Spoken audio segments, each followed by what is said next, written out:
и особенно в духовном плане, они как-то повторяются. То, о чем писалось 1000 лет тому назад или 2000 лет тому назад, вдруг мы можем снова переживать здесь. Например, может быть, вам известно, что в IV веке святой Иоанн Златоуст, который является автором сегодня обычной литургии, но не сегодняшней, не великий постов, он писал в IV веке слово против тех, которые во время всеночной уходили на азартные игры. То есть это в IV веке люди уже неприлежно приходят в церковь, и им приходится святителю Константинопольской церкви писать о том, что такие люди нарушают Божьи законы и грешат. Dear brothers and sisters, we've spoken a number of times about this concept that things which happen historically, particularly of a spiritual nature, they tend to have this cycle where they return again. So something that might have happened in a spiritual plane 1,000 years ago, we can suddenly face in our century, or 2,000 years ago. So a good example is, you may be aware that St. John Chrysostom, the author of the liturgy that you usually have on a Sunday, but not during Great Lent, he wrote in the 4th century, he had a special homily against people who would not go to Saturday night service, the vigil, and would be out gambling. This is in the 4th century. Already he's speaking out against Christians who, instead of going to church on a Saturday night, they go and gamble. Вот сегодня мы с вами стоим в церкви и отмечаем праздник выноса креста, который выносится как раз во времени на середине Великого Поста. Это средонедельный праздник. И мы читаем у Коринфянах, у апостола Павла, что христиане исповедуют Христа распятого. И для иудеев это соблазн, а для еленов, то есть для язычников, это безумие.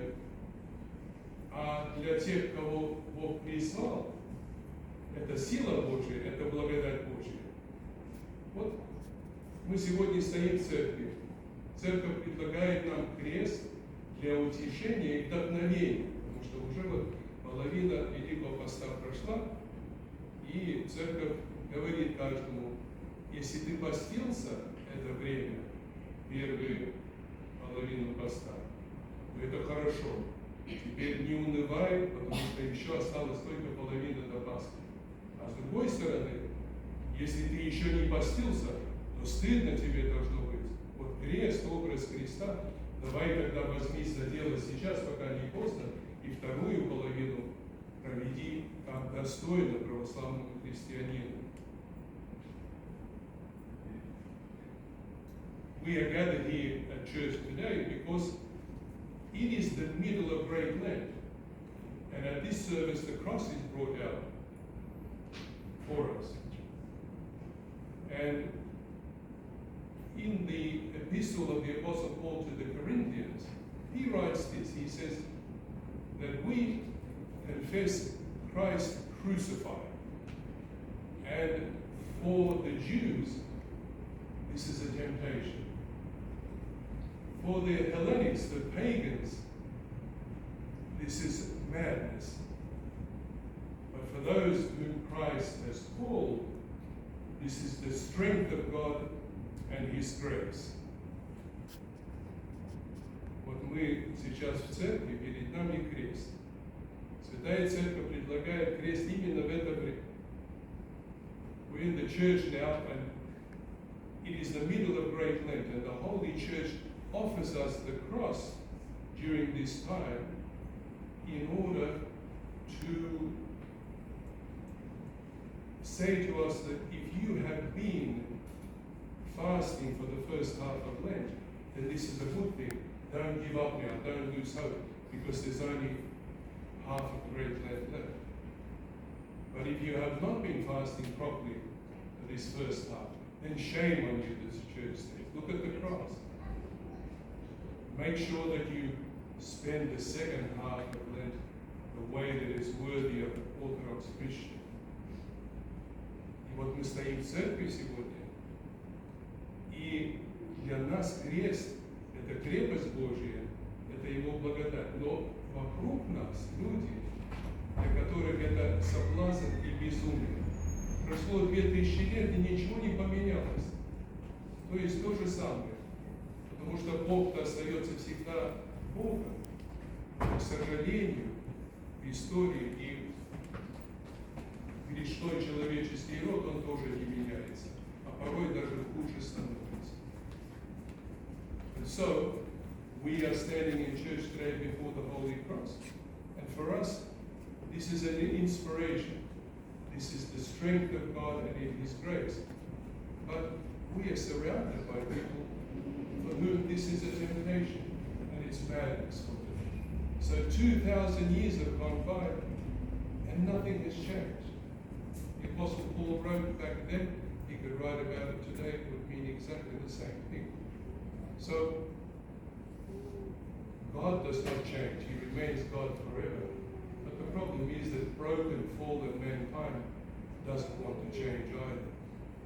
And we see in history that sometimes fallen man becomes even further distant from God, as we can often see during our lives. В сегодняшнем Евангелии есть такие слова, которые, может быть, неудобно понимающие.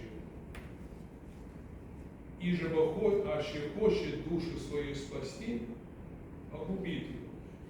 А иже погубит душу свою меня ради Евангелия, то и спасет ее». То есть, здесь надо жизнь сказать, заменить слово «душу» со словом «жизнь». Тот, который хочет спасти свою жизнь, он ее потеряет. А тот, который ее хочет потерять ради Слова Божьего Евангелия, тот ее спасет. Вот как это понять? In today's gospel, there are some quizzical words that need some sort of explanation. It says that he who wants to save his soul, and instead of soul we read life, he who wants to save his soul will lose it.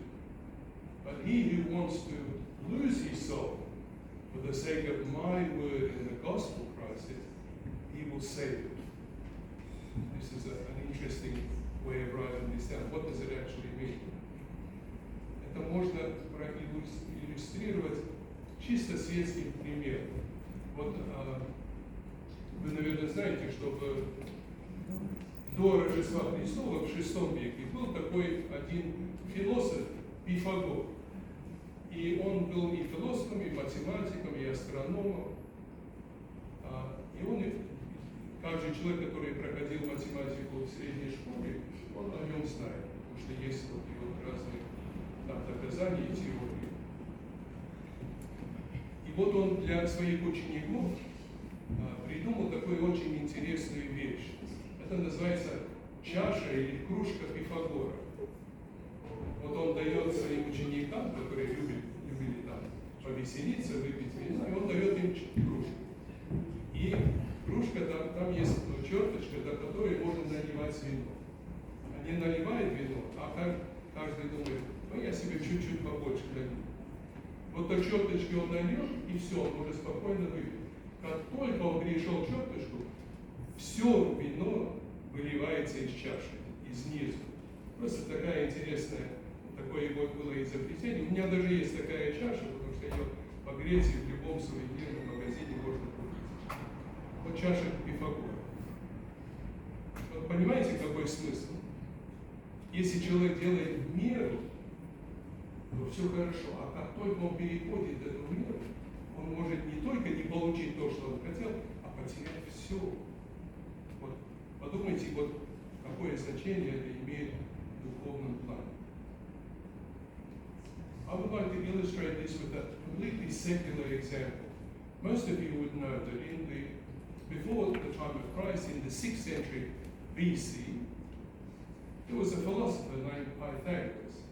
And anyone who's done mathematics in high school would have heard that name. because of the Pythagorean theorem. But he was not only a philosopher, he was a mathematician, he was a scientist and an astronomer. And he was a teacher. And so he had, for his classes, he devised a special kind of cup called the Pythagorean cup, or the Pythagoras cup.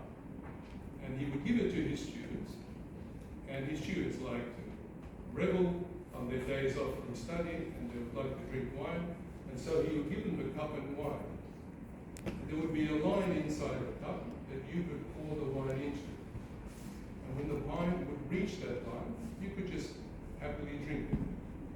But of course the students would say, well, there's a bit more room in the cup, why don't I pour myself more? And the cup was made in such a way that as soon as you went over that line, all of the wine would pour out onto the floor from the bottom of the cup. He devised this Pythagoras cup. I have one at home.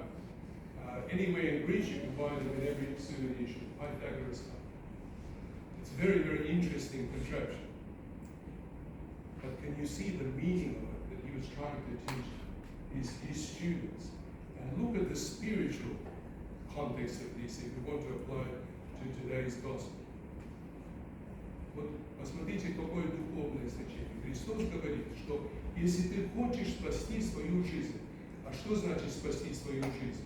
Это значит, я хочу вот все, что мне мир предлагает, я хочу приобретать, я хочу зарабатывать, я хочу богатеть, я хочу преуспевать. То есть спасти свою жизнь по-человечески, это значит забыть о Боге. Это значит только делать ради своей выгоды, ради своих удобств здесь на земле. И Христос говорит, что кто так делает, он потеряет, он погубит свою жизнь. А тот, который посвящает свою жизнь Богу и Евангелию, и Слову Моему, Христос говорит, тот ее спасет. Вот, и посмотрите, вот чаша Пифагора. Вот человек, он только хочет в жизни как можно больше. Ну, молодой человек, он этого еще не понимает. А человек взрослого возраста уже, он прекрасно понимает, какая это суета, и чем это все закончится, и кому это все останется, и для чего это все приобретать. То есть в какой-то момент все просто выльется из этой чаши духовной, и ничего там не останется. А мы потом будем себя находить в таком жалком состоянии, что мы это все потеряли, что хотели, а самое-то главное не приобрели, потому что перед Богом-то надо ответ дать, надо принести. А что мы скажем Богу? И помните, будет такая ирония, о которой мы раньше говорили, что мы скажем Богу, так я слишком занят был жизнью, чтобы еще думать о тебе. А Бог скажет, так подожди, все, что у тебя было в жизни, я тебе дал для того, чтобы ты ко мне пришел, а ты теперь это используешь как отговорку, почему ты ко мне не пришел. Разве это не ирония? Печальная ирония. So, look at the concept in the gospel that Christ says, he who wants to save his life, and this has to be understood that a person wants to save his life in this world is someone who lives in a very worldly way. He wants to gain as much as he can possibly. And the only way to really do that is to forget about God. That's the only way. Then you can take everything that this world offers you. But at one point, everything will fall out the bottom and there'll be nothing left. Now, when you're young, this isn't something that you normally think about. But ask someone who's older, and they'll tell you straight away what it costs to save your life in the world. You know, what all the useless things that we gain, that we strive for, that we try to aspire towards. What do they bring us eventually? And so Christ says, if someone wants to preserve their life in this world, they will lose it. But if someone wants to use their life to dedicate it to God and my word in the gospel, they will save it. So think of how this applies to that Pythagoras cup.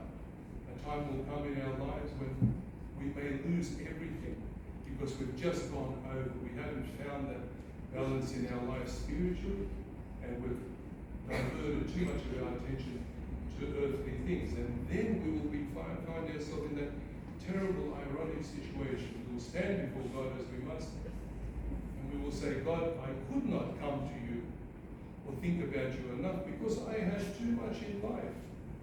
I was enjoying my life so much, the necessities of life.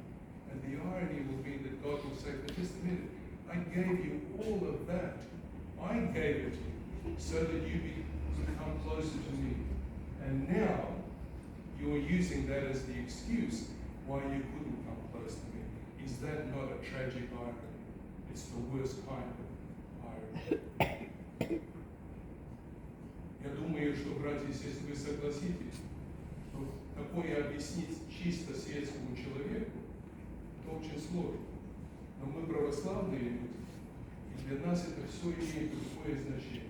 Будем всегда помнить, для тех, кто этого не знает, крест – это соблазн, это безумие. А для тех, кого Бог призвал, это сила Божья, это благодать Божья. А нас Господь призывает. I think that you would agree, brothers and sisters, that if we tried to explain these things to a completely secular person, we would have great difficulty. But just as the Apostle Paul says to the Corinthians, we are standing before the cross. And for those people who don't understand, this is a great temptation and it is a kind of madness. But for those who are called, this is the grace of God, this is the power of God. We are called. So let us never forget that and let us be